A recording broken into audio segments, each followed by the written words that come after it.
Selamat pagi rekan-rekan semuanya. Apa kabar? Apa kabar semuanya? Luar biasa ya. Ya, pusing ya. Ada yang pusing, ada yang sehat, ada yang ya banyak pikiran lah minggu ini ya. Apalagi kalau kita lihat market, memang dari minggu kemarin pergerakannya luar biasa kenceng ya. Ini juga semua sudah disampaikan tadi oleh Pak Charlie. Pengaruhnya memang lebih ke sentimen yang sedang lagi hangat-hangatnya di Ukraina dan Rusia. Ya, jadi secara sentimen pasar memang itu yang membuat harga minggu kemarin bergerak cukup liar ya. Dan ya saya juga ucapkan terima kasih banyak untuk teman-teman yang sudah bergabung mungkin dari Zoom dan juga menyaksikan lewat YouTube. Semoga teman-teman di sini saya doakan dalam keadaan yang sehat. Teman-teman, seperti biasa pagi hari ini, hari Senin tanggal 7 Maret 2022, kita akan coba menganalisa pergerakan harga ya, baik hari ini sampai dengan 1 minggu ke depan, untuk melihat seperti apa data-data yang akan dirilis dalam minggu ini, dan juga kita akan coba lihat pergerakan harganya secara teknikal. Oke, langsung aja kita lihat untuk kalender ekonomi teman-teman dari hari Senin ya sampai dengan hari Jumat ini. Ada beberapa data yang akan dirilis. Untuk hari Senin ini saya lihat masih minim data ya. Walaupun nanti sore itu ada pemesanan pabrik di Jerman untuk bulan Januari kemarin dan juga penjualan retail di Jerman, saya pikir pengaruhnya juga tidak akan terlalu besar ya terhadap pergerakan harga untuk nanti sore. Di hari Selasa ini juga ada beberapa data, namun juga masih minim ya. Mungkin fokusnya masih di sesi Eropa, ada PDB years on years ya. Untuk kuartal keempat kalau kita lihat diprediksi tetap sama dari tahun sebelumnya. Dan juga untuk kuartal on kuartal juga dilihat masih sama 0,3%. Dan untuk data ini besok hari masih pengaruhnya kecil terhadap pergerakan euro. Malam hari juga kita lihat datanya masih minim juga di sesi Amerika Serikat. Untuk hari Rabu ini ada beberapa data juga ya di sesi Eropa. Ini ada ketenagakerjaan non pertanian atau NFP-nya Prancis. Dan kalau kita lihat dari pengaruhnya ini pasti pengaruh ke euro ya. Namun dari data ini rasanya akan cukup minim pengaruhnya di pergerakan harga euro. Dan malam hari di hari Rabu ini ada data inventory minyak mentah di jam 22.30. Jadi hari Rabu ini yang mempengaruhi pasar, mungkin yang akan diperhatikan pasar ini tentang inventory minyak mentah. Walaupun nanti secara fundamental rasanya data ini tidak akan terlalu mempengaruhi pergerakan harga minyak ya, karena sekali lagi sentimennya ini masih ke perang antara Rusia dan Ukraina.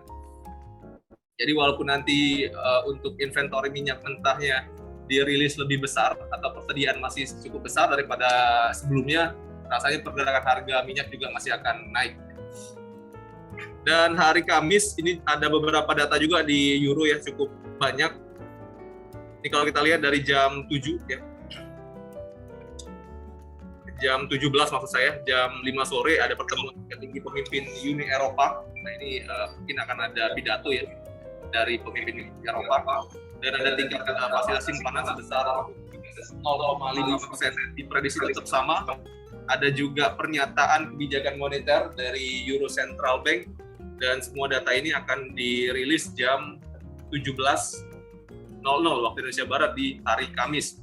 Dan khusus untuk pernyataan kebijakan moneter ini akan dirilis di penutupan sesi Eropa atau masuk ke sesi Amerika Serikat ya di jam 19.45. Dan malam hari ya, ini ada juga indeks harga konsumen atau inflasi di bulan Februari untuk Amerika Serikat. Kalau kita lihat untuk inflasinya ada pengurangan, sebelumnya 0,6%. Dan diprediksi hanya 0,5% ya untuk tingkat inflasinya. Dan pengaruh dari data ini untuk hari Kamis malam sangat besar ya. Jadi teman-teman yang trading pasangan USD, tolong diperhatikan untuk rilis data indeks harga konsumen atau tingkat inflasinya dari Amerika Serikat. Dan di jam 20.30 ya, ini akan dirilis jam 20.30 ya. Klaim pengangguran juga di jam yang sama, ini tiap minggu juga akan dirilis. Sebelumnya 215.000 dan diprediksi ada peningkatan menjadi 216.000. Pengaruh dari klaim pengangguran ini masih cukup medium ya. Dan di hari Jumat atau di hari terakhir perdagangan ini ada beberapa data di Inggris ya. Artinya akan mempengaruhi sterling. Di jam 2 siang ini ada PDB, produk domestik bruto, kemudian produksi industri, produksi manufaktur, kemudian neraca perdagangan ya. Dan satu lagi neraca perdagangan non-Uni Eropa. Nah ini datanya akan dirilis di hari Jumat jam 2 siang. Teman-teman yang trading sterling, mungkin data ini tolong diperhatikan, walaupun sekali lagi secara fundamental mau baguskah data dari Euro ataupun Inggris, GBP tidak akan terlalu mempengaruhi pergerakan harganya. Karena sekali lagi kawasan tersebut sedang tegang ya, artinya mata uang dari negara Inggris dan juga Euro pasti masih akan tertekan. Nah, saya pikir itu aja ya untuk fundamental. Memang setelah kemarin non-farm payroll, minggu-minggu setelahnya memang tidak ada data yang terlalu signifikan. Artinya satu minggu ini fokus pasar adalah pada geopolitik, ketegangan antara Ukraina dan Rusia. Yang tadi Pak Charlie juga sudah sampaikan bahwa ketegangannya makin meningkat. Ya, mudah-mudahan tidak terjadi perang nuklir. Tapi dari pernyataan Putin yang kita tahu sama-sama, Putin ini bukan orang yang gertak sambel, enggak. Apa yang dia omongin, dia lakuin. Itu Putin. Jadi kemungkinan besar untuk eskalasinya akan meningkat dan mungkin akan lebih meluas untuk keadaan di Rusia dan Ukraina. Nah, intinya perang. Artinya ini akan sangat mempengaruhi ya banyak forex ya. Kalau forex kita lihat rata-rata pasangan mata uang itu akan jatuh ya. Dan kalau kita ngomongin ini positifnya kemana? Positifnya lebih ke komoditi. Contohnya emas sebagai safe haven. Jadi banyak investor yang pasti akan berhati-hati untuk menyimpan uangnya. Artinya dia akan lebih memilih emas sebagai simpanannya. Dan kita bisa lihat pergerakan harga emas itu hampir di angka 2.000 untuk hari ini. Dan komoditi yang lain ada minyak ya. Kenapa minyak naik? Karena Rusia juga salah satu penghasil atau pengekspor minyak ya terbesar di dunia.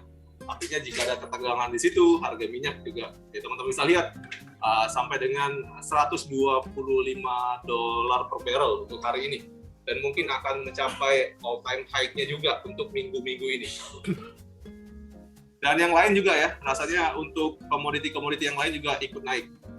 Nah, jadi itu pengaruh dari Rusia dan Ukraina ini atau perang ini lebih ke komoditi yang pergerakannya naik. Ya. Oke ya teman-teman ya, kita langsung coba analisa teknikal untuk melihat pergerakan harganya secara teknikal. Seperti biasa kita mulai dulu dari indeks dolar. Ya.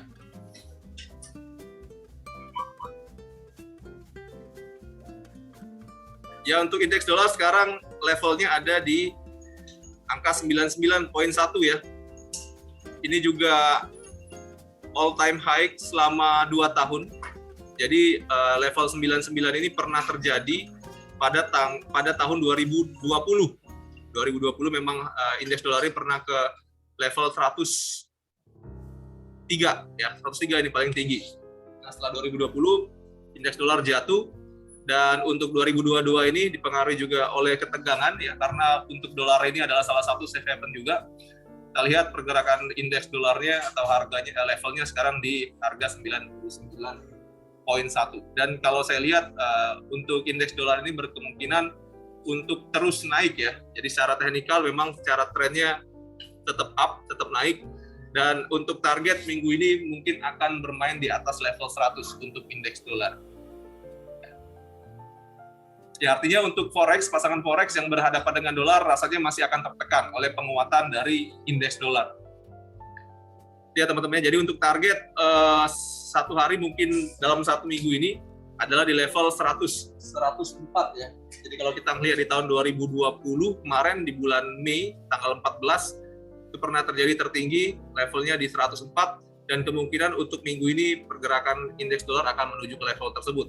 Dan untuk support kita bisa lihat resisten kemarin yang sudah di breakout, ini fungsinya udah berubah menjadi support harga di 97 ya, 97 udah menjadi support, artinya range untuk minggu ini pada support ada di level 97 dan pada resisten ada di level 104.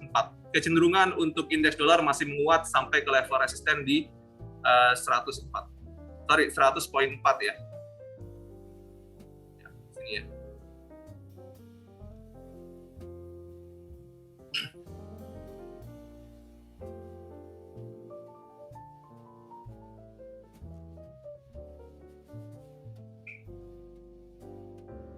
Ya, ini gambaran untuk indeks dolar, kita analisa untuk forex atau pasangan mata uang. Ya, kita mulai dari euro, teman-teman bisa lihat euro drop lagi ya. Sekarang di level 1.0840-an.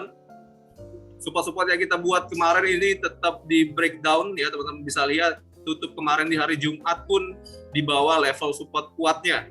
Yang artinya memang untuk euro sekali lagi dipengaruhi oleh ketegangan di Eropa ya antara Ukraina dan Rusia, pergerakan euro masih akan tertekan kalau saya lihat ya.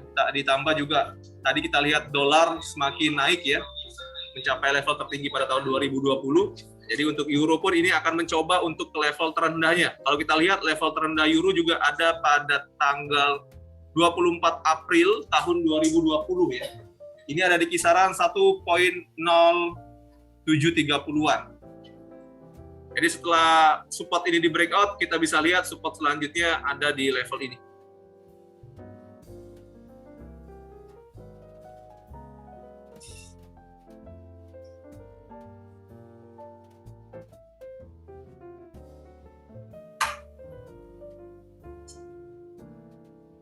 So teman-teman, untuk strategi trading untuk euro masih cari posisi sell ya, cari posisi sell, namun tunggu pergerakan harga koreksi positif dulu karena sekali lagi pergerakan harga udah cukup jauh ya, turunnya, jadi saya nggak rekomendasi untuk juga ambil sell di level sekarang. Lebih baik tunggu pergerakan koreksi positif. Kalau kita lihat untuk resisten terdekat ini ada di sini ya, di gelombang ini. Nah ini, teman-teman bisa lihat ya, ini ada support yang sudah di breakdown beberapa waktu yang lalu. Saya kalau perbesar juga jelas banget ini supportnya.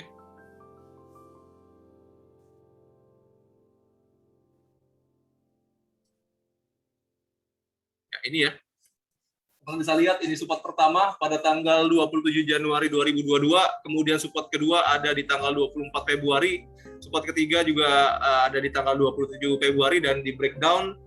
Artinya support ini udah berubah jadi resisten, dan untuk penurunan selanjutnya tadi kita udah cek di tahun 2020 bulan April, supportnya ada di 1.0740-an.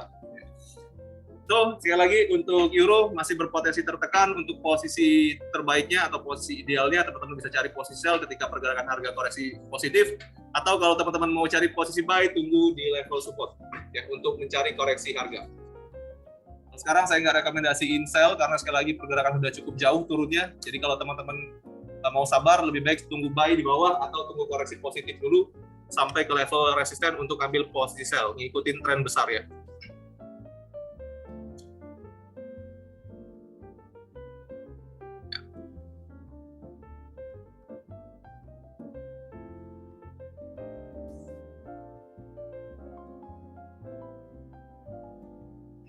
Ya, ini ya. Ada yang trading euro? Mungkin ada pertanyaan teman-teman untuk euro? Ada posisi euro? Posisi buy di level berapa? 1.3. Oh, 113. 113 bener? Jauh sekali ya.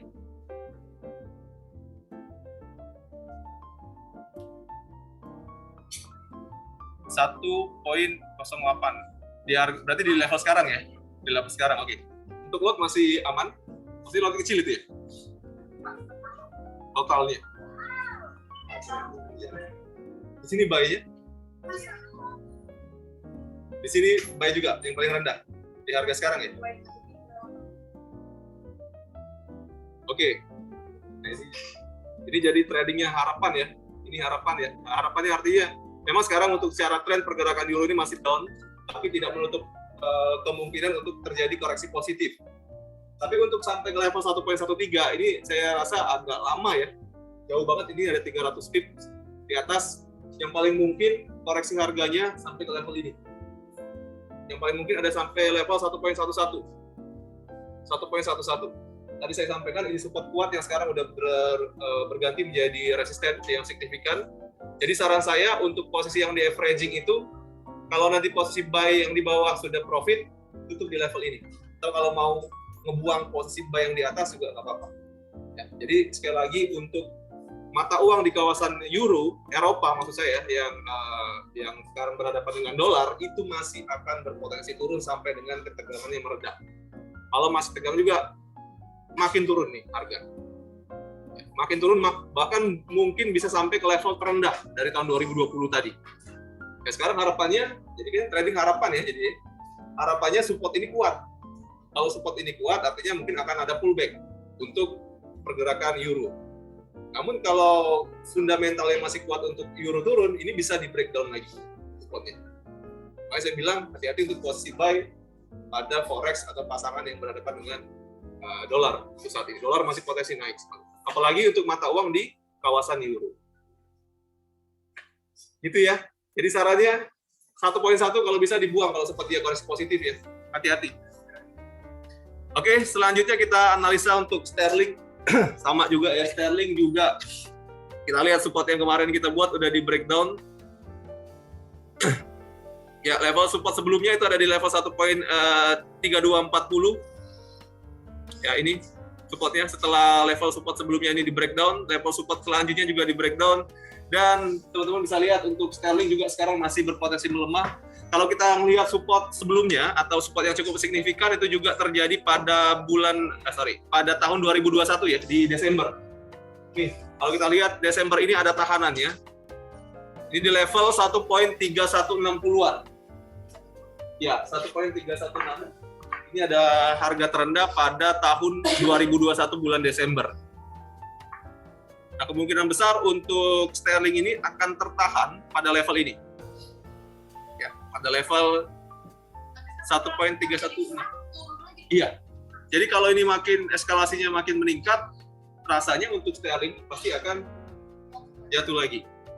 Ini hanya support sementara atau support yang paling dekat. 1.3160 ini support yang paling dekat. Namun kalau kita melihat historical sebelumnya lagi, di tahun 2020, itu di bawah level 1.3. Nih, teman-teman bisa lihat untuk support yang mungkin selanjutnya, kalau memang level 1.3160 tadi dilewatin, ini pergerakan harga bisa sampai level 1.28. Ini harga terendah pada 31 Oktober 2020. Jadi, ya 1.28. 2850.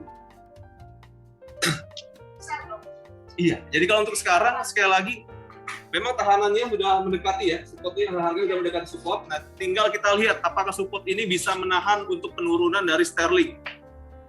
Sekali lagi, pengaruhnya lebih ke fundamental atau sentimen antara Ukraina dan Rusia. Kalau eskalasi makin membesar, meningkat, otomatis untuk pergerakan juga saya prediksi akan turun lagi dari level 1.3180. Ya. Kita lihat ya, untuk pergerakan sekarang kita belum bisa expect ke sana karena sekali lagi pergerakan masih di atas support harganya. So untuk sekarang memang untuk sterling masih berpotensi turun, tapi teman-teman juga bisa ambil peluang untuk ambil posisi buy di sini ya, di 1.3160 ini tadi. Jadi ini kalau teman-teman mau mengharapkan koreksi harganya, saya lihat ini support yang cukup signifikan juga. Nah, kalau nggak berani untuk ambil posisi buy karena kondisi sekarang lebih baik ambil posisi sell ya. Ambil posisi sell. Nah, kita lihat sekarang untuk resisten yang cukup signifikan ada di level ini ya. Ada dua support yang kemarin udah di breakout, udah di breakdown juga ya. Di level 1.3270. Ya. Ini jadi resisten yang paling dekat sekarang ya. 1.3270. Ya, jadi kalau mau ngikutin tren besarnya, teman-teman bisa lihat untuk support terdekat, untuk resisten terdekat ada di 1.3270 di sini. Nah, jadi lebih baik kalau mau ngikutin tren, tunggu pergerakan koreksi positif ke level ini. Nah, saya nggak rekomendasi untuk sell ya. Sekarang walaupun trennya turun, saya nggak rekomendasi di level ini, di level sekarang atau di harga sekarang teman-teman ambil sell. Karena pergerakan sudah cukup jauh dan mendekati level support. Jadi lebih baik tunggu koreksi positif atau naik pergerakan teman-teman baru sell ya. Seperti itu. Mungkin ada pertanyaan dari Badal? Cukup ya. Untuk support sekali lagi 1.3160, untuk resisten ada di 1.3260. Itu untuk range hari ini. Kemungkinan besar untuk minggu ini mungkin range-nya akan lebih lebar. Ya, untuk teman-teman ada request untuk forex. Sampai 2.000 ya? Iya. Waduh, banyak tumput. Itu bakal capai new high lagi tuh untuk emas. Untuk forex mungkin ada request nggak dari teman-teman? Nggak ada ya? Cukup kita analisa ke komoditi ya. 1.32 1.328 1.328. Ya, ini di atas resisten ya. kalau saya lihat ini, jadi mungkin dilihat ya, 1.328 di level ini di atas resisten. Jadi kalau mau aman, ya karena memang sekali lagi trennya masih turun, kalau nanti ada pergerakan koreksi positif ke level 1.3260, dilepas dulu.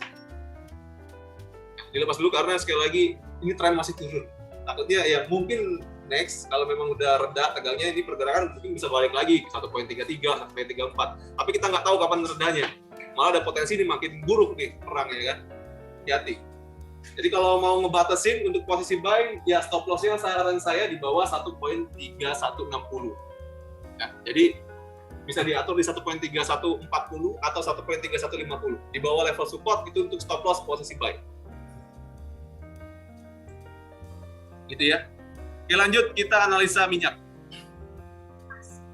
Ya, Mas terakhir ya. Kita coba minyak dulu. Lihat harga minyak ini juga ya, ini bagian yang sedih karena yang baik hampir kejemput ya yang saya ketinggalan. Nggak tahu kapan balik lagi. Ya, untuk minyak kemarin pergerakan harga sempat tertahan di level 114. 114 ini teman-teman merupakan harga tertinggi pada tahun, nah ini kan kemarin sudah saya buat untuk resistennya 2011. Harga 114 ini pernah terjadi di tahun 2011, 2012, 2013. Kemarin sempat tertahan, hari Jumat kalau saya nggak salah ya, sempat ke 114, namun terkoreksi. Koreksi kemarin sampai harga berapa? 107, sorry ya. 106, ya 106. Ya. Jadi koreksinya dari 114 ke 106. Ya, setelah koreksi sampai dengan 106, pergerakan breakout lagi. Mencapai level tertingginya juga selama dari 2011 sampai sekarang hampir 11 tahun ya. Ini harga tertingginya selama 11 tahun terakhir di 125. Tadi pagi saya lihat ada gap ya. Bahkan sampai 130 loh. Oh ya, nggak ada ya. 127 di sini. Berapa tertingginya di MetaTrader? Pagi tadi? Ada gap kan dari pagi ya? 130 pas. Iya, 130 pas ya. Jadi kemungkinan sekali lagi untuk harga emas harga minyak ini akan mencapai all time high ya, atau harga tertingginya sepanjang masa. Kalau kita melihat atau kita flashback lagi di bawah atau sebelum tahun 2011, harga minyak memang pernah di level di atas 120. Nah ini teman-teman lihat ya, ini harga tertingginya pada tahun 2008 bulan Juli. 2008 bulan Juli ini pergerakan harga minyak pernah di level 145. So setelah level 114 ini di breakout, kita lihat tidak ada resisten lagi di sini. Jadi target kenaikan harga minyak ini bisa ke 145. Ya, jadi kalau sekali lagi ketegangan masih seperti ini atau meningkat, harga minyak bisa ke 145. Bahkan ada analis juga yang menganalisa pergerakan harga minyak ini bisa sampai ke level $200 per barrel. Ini analis Indonesia. Ya. Pertamina yang bilang harga minyak ini bisa sampai ke $200 per barrel. Artinya itu harga tertingginya sepanjang masa kalau memang sampai ke level itu. Namun kalau kita bicara secara teknikal, untuk tahanan selanjutnya itu ada di 145. Ya, di atas 114 saya nggak lihat lagi ada tahanan di level ini kecuali 145. Artinya kemungkinan besar harga akan ke situ. Untuk teman-teman yang mau counter trend, ambil posisi sell, lebih baik tunggu di sini. Ya, 145. 145 boleh sell. Kalau di bawah level ini saya nggak rekomendasiin karena minyak sekarang udah beda sama minyak kemarin. Kalau kemarin 2-3 poin pergerakan per hari. Sekarang udah bisa 10 poin pergerakannya, coba bayangin. Kalau 125 mungkin nanti malam 135 atau besok 145 bisa. Dalam minggu-minggu ini bisa sampai ke level ini karena tekanan bayar masih kuat untuk minyak. Nah, kalau untuk buy kita lihat untuk support terdekat ada di 114 ya. 114 tadi merupakan resisten tahun 2011, 12, 13 sudah di breakout. Artinya level 114 sekarang udah jadi support harga, dan kalau mau ambil posisi buy ya bisa di level tersebut 114. Namun sekali lagi ingat range untuk minyak ini besar. Jadi kalau memang nanti 114 bisa di breakout, mungkin dia akan balik lagi ke support yang lebih rendah di harga 106 ya. 106 itu juga support selanjutnya. Tinggal dihitung nanti ketahanan dananya. Karena untuk ukuran kontrak minyak ini besar, satu lotnya $1.000, ya, 1.000 barrel. Jadi kalau teman-teman dananya nggak kuat, jangan trading satu lot, lagi dananya minim. Riskan sekali untuk pergerakan harga dengan range yang besar seperti saat ini. Jadi sekali lagi untuk minyak, untuk support harganya di 114, mungkin teman-teman bisa pilih untuk ambil buy di situ, atau kalau yang mau sell, saya belum melihat ada resisten selain di 145. Jadi tunggu di 145 untuk sell, dan di sini mungkin bisa lotnya agak besar dikit, karena ini resisten yang cukup signifikan. Harga tertingginya sepanjang masa dan mungkin akan jadi tahanan untuk koreksi harga. Jadi koreksi ya. Kalau saya lihat mungkin bisa lebih tinggi dari 145 nanti ke depan. Oke, untuk minyak ada pertanyaan teman-teman? Cukup?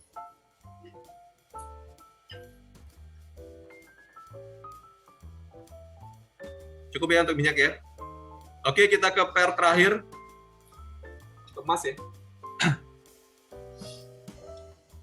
Ya. Pagi ini harga emas sudah mencapai level 1990-an.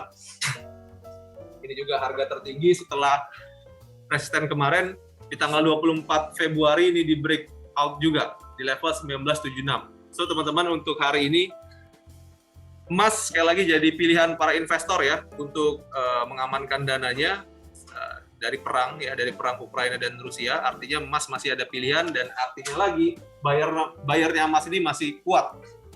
Kalau kita lihat resisten di 1970 udah di breakout, maka untuk target kenaikan harga emas dalam minggu ini itu bisa di atas 2.000. Ya, 2.000 ya. Mau kita lihat dulu untuk resisten yang paling dekat, coba kita cari di tahun 2020 ya. Jadi kalau kita lihat harga emas tertinggi sepanjang masa itu ada di tahun 2020, tepatnya di bulan Agustus. Itu di harga 2075, ini harga tertingginya. Setelah dari level tersebut, pergerakan emas koreksi sampai 1.600, terkonsolidasi selama 1 tahun kemarin, dan sekarang kita lihat sudah mendekati level tertinggi lagi.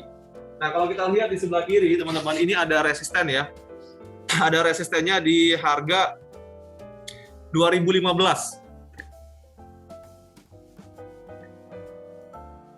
Untuk perhatikan, ini time frame daily 1 hari. Saya akan fokus di tahun 2021 ini ya, 2020. Setelah harga tertingginya, teman-teman bisa lihat di sini ada resisten di harga 2015. Nah, jadi kemungkinan besar ini akan jadi tahanannya, tahanan sementara ya. Dan di bawahnya lagi ada di 1992. Nah ini. Ya, sekarang kita lihat untuk pergerakan hari ini ya. Ini udah di break ya, walaupun belum tutup 1 hari. Hari? Oke, 1992. Itu untuk resisten harian ya. Artinya kalau nanti malam ini lebih tinggi dari 1992, kemungkinan besar besok ke 2000-an, 2015-an. Ya, kalau tutupnya di atas 1992, karena itu resisten tadi ya pada tahun 2020 Agustus tadi. Sekarang ini sudah di break 1992. Nah, bahkan kalau kita ngelihat di candlestick 4 jam, ini udah di breakout 1992. Jadi kalau saya lihat secara teknikal, ini harga emas masih berpotensi untuk naik, dan resisten yang cukup signifikan itu ada di harga 2015. Ya, 2015. Ini harga tertinggi juga di tahun 2021 di bulan Agustus kemarin. Nah, jadi teman-teman, sekali lagi sentimen ini masih positif, pergerakannya masih cenderung untuk naik, bayarnya juga masih kuat, secara tutup candlestick di weekly juga masih tinggi bodinya. Artinya minggu ini juga kemungkinan besar pergerakan harga emas masih akan lanjut naik ya. Sekali lagi, untuk posisi ideal untuk emas ini adalah posisi buy ya, tunggu pergerakan harga koreksi. Kalau untuk support harga yang terdekat ada di 1974. Ya, 1974 ini adalah harga tertinggi di 24 Februari, sekarang fungsinya sebagai support harga yang paling dekat. Selanjutnya ada di level 1952. 1974 support terdekat ya, support terdekat, dan yang signifikan itu ada di kisaran 1950-an. 1950 ya. 1952. Jadi setelah 1974, 1952 ini resistennya. support harganya di level ini. Untuk kondisi sekarang koreksi mungkin terjadi ya, tapi untuk koreksi yang cukup dalam rasanya agak sulit. Yang paling mungkin 1974 itu yang paling mungkin untuk kondisi sekarang. Ya tapi kalau teman-teman mau sabar sedikit, nyari support yang bagus 1950 ya, 52 support yang bagus untuk ambil posisi buy, karena selain dari support dari resisten yang pernah di breakout, ini juga ada support dari uptrend line. Kalau pergerakan harga sampai ke sini, saya belum tahu. Ya karena sekali lagi tekanan bayarnya masih cukup kuat, ini bisa langsung terbang nih pergerakan harga kalau lihat sekarang. Lihat kondisi candlestick ini, pergerakan harga bisa langsung lompat ke 2000-an nih hari ini. Dan itu support ya, support terdekat 1974 dan resisten yang paling dekat ada di 2015. Jadi kalau teman-teman mau cari posisi sell mengharapkan koreksi harga atau counter trend, bisa ditunggu di 2015. Ini cukup kuat juga kalau saya lihat. Tapi manajemen risiko tetap harus dipasang karena kita counter trend. Secara tren besar, secara fundamental, sentimen, pergerakan harga masih condong untuk naik. Ya, jadi kalau teman-teman mau ngambil sell di 2015, mungkin di 2020 udah stop loss. Karena kalau sudah lewat 2015, potensinya ke 2075. Bisa lebih tinggi lagi bahkan. Bisa all time high lagi nih harga emas. Kenapa? Bisa ada yang prediksi sampai ke 3.000 harga emas. Gimana? 2022 ya? Bentar lagi dong kalau 2022 ya. Itu ya untuk emas teman-teman, secara tren masih up, posisi terbaik adalah posisi buy, teman-teman bisa tunggu pergerakan harga koreksi untuk masuk pasar.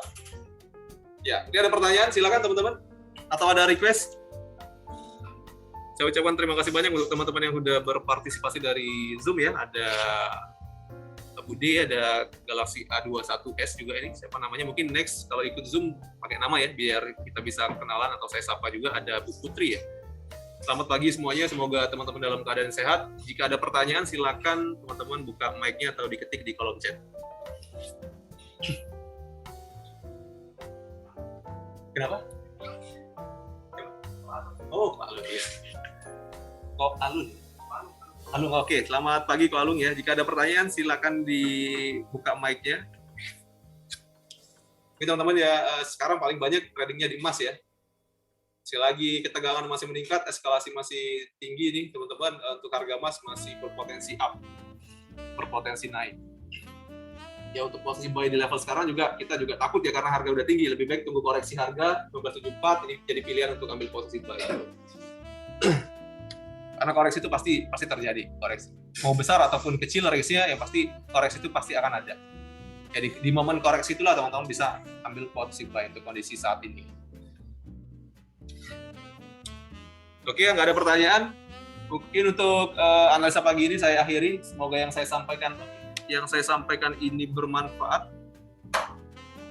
Oke, hari ini ada pertanyaan ya. Ya, ada posisi, silakan lanjutkan.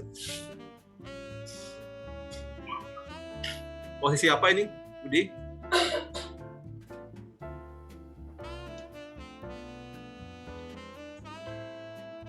Posisi gold atau pair yang lain? Posisi buy atau sell di level berapa?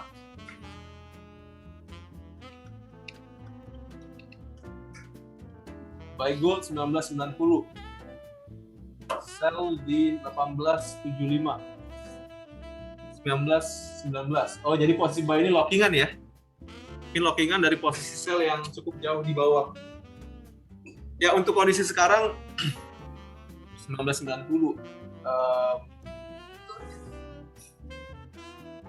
Tadi dikunci di 1990 ya, melihat pergerakan harga emas yang cukup kuat naiknya, jadi dikunci dulu, ambil aman ya. Oke, untuk kondisi sekarang ya, untuk posisi emas ini masih cenderung untuk naik. Jadi untuk lockingan atau posisi buy-nya masih boleh ditahan untuk menahan kenaikan harga biar equity nggak berkurang. Namun di level 1990 ini masih termasuk harga tinggi ya kalau mau buy. Jadi nanti kalau memang melihat pergerakan harga agak sulit untuk naik, bisa dilepas dulu posisi buy dan tunggu pergerakan harga koreksi lagi, mungkin tadi di level 1974 untuk ambil buy di situ. Jadi lockingannya nanti mungkin akan lebih kecil ya. akan lebih kecil ketika buy-nya dibuka kemudian diganti buy di level 1974 atau 1975. Untuk sekarang kita lihat dulu pergerakan harga, mungkin ini akan lanjut naik ya. Kalau memang takut untuk melepas posisi buy di 1990, jangan dibuka dulu, biarin dulu. Pilihannya nanti kalau mau buka, kalau mau aman ya di 2075. 2075 tuh range yang kecil untuk kondisi sekarang ya. Artinya hari ini ataupun besok atau minggu ini pergerakan harga bisa ke level 2075. Ya, lepas di harga tersebut ya. Kalau equity nggak kuat, lebih baik bukanya di 2075. Jangan coba-coba mencari posisi di bawah level tersebut. Ya, 2075. Jadi biarin dulu deh lockingannya. Ya, 2075. Itu harga tertinggi sepanjang masanya di Kenapa? Iya. Kalau memang pecah, kalau itu, makanya kemarin saya sudah sampaikan, kalau nuklir satu aja yang meledak, itu bakal banyak nuklir yang meledak. Siapa yang mulai itu aja. Kalau sudah ada yang mulai satu nuklir, yang lain pasti ngikut. Dan bukan 2075 lagi nih harga emas, bisa ke 3.000-an. Satu nuklir meledak 3.000-an nih harga emas ya. Ya, makanya saya bilang dari kemarin posisi itu agak riskan, apalagi kondisi sekarang ya. Ya tapi apapun bisa terjadi ya di pasar, kita lihat nanti. Tapi dengan kondisi sekarang rasanya agak sulit untuk harga emas ini bisa turun. Ya, masih cenderung untuk naik. Baik, thank you. Oke, makasih Bude ya.